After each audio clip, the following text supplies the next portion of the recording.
ఆన్లైన్‌లోనో, ఒక వెబ్‌సైట్‌లోనో ఒక job add చూస్తాం. చాలా ఆశగా దానికి అప్లై చేస్తాం. అప్లై చేసి మనకెప్పుడు రెస్పాన్స్ వస్తదా అని చెప్పి వెయిట్ చేస్తూ ఉంటాం.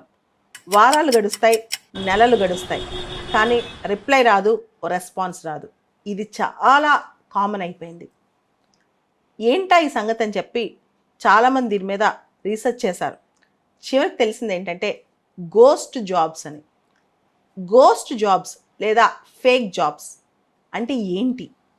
నిజానికి ఆ జాబ్‌ని ఫిల్ చేయాలన్న ఇంటెన్షన్ ఉండదు. ఉద్దేశ్యం ఉండదు ఆఫీస్ వాళ్ళకి. ఆర్గనైజేషన్‌కి ఆ ఉద్యోగం ఖాళీ గూడా లేదు ఒక్కొక్కసారి.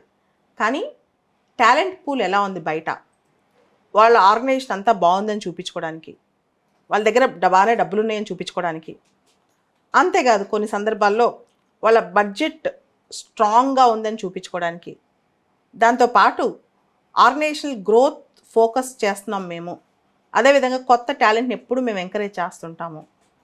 దాంతో పాటు లీగల్ రిక్వైర్మెంట్స్ ఉంటాయి. ఒక సంవత్సరానికి మేము ఇన్ని జాబ్స్ నిజంగానే ఫిల్ చేసామని బయటికి ప్రొజెక్ట్ చేసుకోవడానికి. వీటన్నిటికీ గోస్ట్ జాబ్ యాడ్స్ బాగా ఎక్కువైపోయాయి.